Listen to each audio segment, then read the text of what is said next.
তো বন্ধুরা, এই যে আমি আজকে সন্ধ্যাবেলা ভিডিওটি তৈরি করছি, কারণটা কি আপনাদেরকে এবার দেখিয়ে দিই পরপর ভিডিওটি।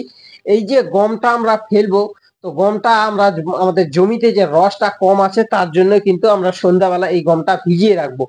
ভিজিয়ে রাখে দেওয়ার পর তারপরের দিন আমরা গমটাকে ইয়ে দিয়ে শোধন করে নিয়ে জমিতে ছড়িয়ে দিব। সেই জন্য আমরা রাত্রে ভিজিয়ে রাখবো।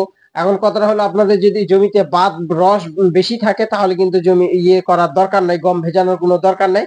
আমাদের জমিতে ইয়ে কম আছে, সেই জন্য আমরা গমটা ভিজিয়ে দিব।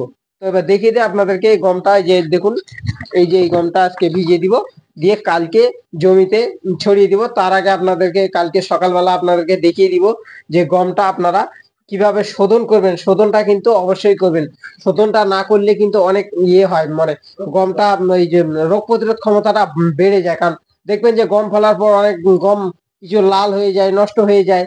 এটার কারণটা হলো, শোধনটা যদি আপনারা করতে পারেন 100% আপনারা কিন্তু সেটা থেকে লাভবান হতে পারবেন।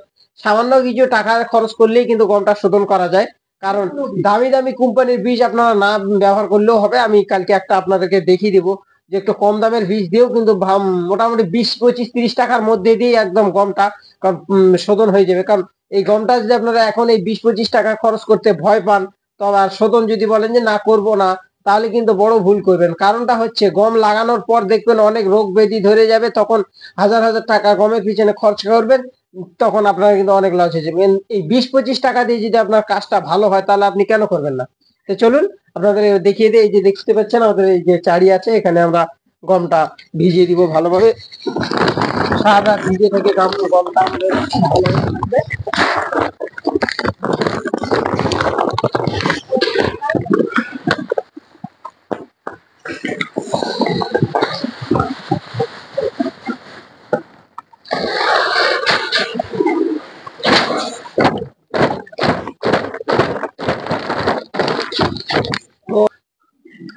তো বন্ধুরা, এই যে গমটা চারিতে আমরা এই যে ভিজিয়ে দিয়েছি। আপনাকে একটা জিনিস দেখানো হলো না, গমের দানাটা আমাদের যে তিরুপতি শীটটা আছে সেটা, এটা কিন্তু দানাটা দেখুন কত সুন্দর দানা। এখন ক্যামেরায় ভালো বুঝতে পারবেন না, মানে সন্ধ্যাবেলা তো। এই যে গমটা আমরা এখন ভিজিয়ে রেখে দিলাম, দেখা হচ্ছে কালকে সকালে গমটা দেখাবো। তো বন্ধুরা, এই যে সকাল সকাল দেখুন, এই যে গমটা আমরা কালকে যেটা রাত্রে ভিজিয়েছি, এই যে দেখুন গমের চেহারাটা, গমটা কিন্তু ফুলে ইয়ে হয়ে গেছে, মোটা হয়ে গেছে। আমাদের জমিতে যেহেতু রসটা কম আছে সেহেতু আমরা গমটা ভিজিয়েছি।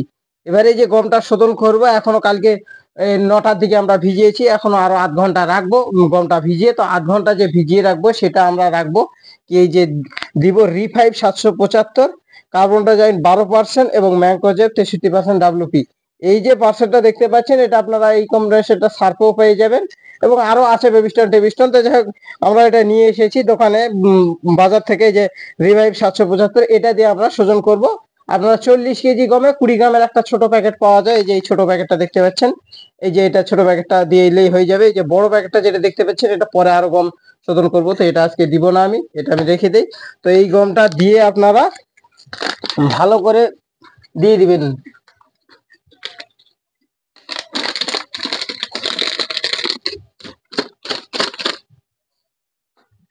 এই যে দেখুন, এই যে এই গমটা শোধনটা করলে কিন্তু বন্ধুরা অনেক উপকার। এইভাবে যদি আপনারা গম শোধন করতে পারেন, তাহলে অনেক কিন্তু পোকামাকড়ের হাতে গমটা যে আক্রমণটা হয়, যে গমটা ভালো গাছে, এরকম অনেক উপকার আছে, কিন্তু মানুষ এগুলো করতে চায় না, ছোটখাটো কাজ। এই দেখুন জলটা পুরো কিরকম কালারটা চলে আসলো, কালার চলে আসলো। এই যে দেখুন, এই যে গমটা শোধন হয়ে গেল, এটা আমরা আধ ঘন্টা বাদে গমটা ইয়ে করে নিব, ছেঁকিয়ে নিয়ে তারপর ইয়ে জমিতে ফেলবো। অবশ্যই এটা গমটা ভালো করে ঘাটে দিবেন। তো আমি পরে ঘাটে দিচ্ছি, আর কথাটা বলে নিই। তো এখন বন্ধুরা, ব্যাপারটা হলো, যাদের জমিতে রস বেশি আছে তারা গমটা কিভাবে শোধন করবেন। তারা শোধনটা করবেন কি, শুকনা গম, যাদের জমিতে ধরুন অনেক বাদ বা রস আছে, তারা গমটা কিভাবে শোধন করবে। 40 কেজি ইয়েতে গমেতে, এই যে ছোট প্যাকেটটা দেখালাম 20 গ্রামের প্যাকেটটা, সেটা আপনারা যেরকম মুড়ি মাখে সেরকম হালকা জল দিয়ে না, মুড়ি মাখার মতো সুন্দরভাবে মাখিয়ে নেবেন। গায়ে গায়ে লাগে থাকো, কোনো অসুবিধা না। আমাদের যেহেতু রস কম আছে তাই আমরা এই পদ্ধতিটা অবলম্বন করলাম। এটা 2 নম্বর পদ্ধতি হচ্ছে, বেশ করে ভালো করে একদম মেখে নিবেন, গায়ে গায়ে লেগে থাকলে আরো ভালো। আমরা যেটা করেছি, যেহেতু আমাদের রস কম আছে সেইভাবে, আর আপনারা যদি বাদ বেশি থাকে, বেশ মুড়ি যেমন তেল দিয়ে মাখিয়ে সেরকম ভালো করে মাখিয়ে নিয়ে তারপর কিন্তু জমিতে ছড়াবেন। এটা কিন্তু বন্ধুরা এই যে এগুলোর দামও বেশি না, খুব কম দাম, এটা মাত্র 40 টাকা 50 গ্রাম। এই ছোটগুলো যেগুলো 20-25 টাকা, এক এক দিকের এক এক দাম আছে, সেটা তো বলা যাবে না, এর সামান্য কিছু দাম। এর থেকে ভালো ভালো সার যদি আপনাদের বাড়িতে থাকে, সারটাও আপনারা দিতে পারবেন। এই পার্সেন্টটা দেখতে পাচ্ছেন, দিতে পারেন, বেবি স্টোনটা ভালো হয়। তো বন্ধুরা এই ছিল আজকের ভিডিওটি ভালো লাগলে লাইক, শেয়ার ও কমেন্ট করুন এবং সকল কৃষক বন্ধুদের কাছে শেয়ার করে দিন, যাতে কৃষকেরা উপকৃত হতে পারে। এই গম চাষে যাতে আমাদের কৃষকেরা উন্নতি করে লাভবান হতে পারে। কারণ কৃষক আমাদের ভারতবর্ষ, এই দেশের যে পশ্চিমবাংলার যে অবস্থা, এখন তো আর চাকরি বাকরি হচ্ছে না। কৃষক এই যেগুলো আমাদের যুব সমাজ আছে, তারা যদি কৃষির উপর, যাদের জমি জায়গা আছে, নির্ভর করে চলে, কৃষি থেকে যাতে উন্নতি করার পথটা আপনাদের আমি দেখিয়ে দেবো। কারণ আমি নিজে কৃষি কাজ করি, দীর্ঘদিন ধরে কৃষি কাজ করছি, বাবা কৃষি কাজ করে এসছে, আমরাও কৃষি কাজ করছি। তবে সঠিক পথটা আপনাকে দেখিয়ে দিব। কারণ আমরা কৃষি কাজে এরকম ভুলভাল তথ্য দিব না, কারণ আমরা নিজে জমি চাষ করি। সব আপনাকে ডিটেলসে A to Z দেখাবো, প্রত্যেকটা ফসলেই দেখাবো। লাউ চাষ থেকে শুরু করে ধান, গম, পাট, যাবতীয় প্রত্যেকটাই মোটামুটি আমরা সবে প্রায় চাষ করি। তো বন্ধুরা এই ছিল আজকের ভিডিও। নমস্কার।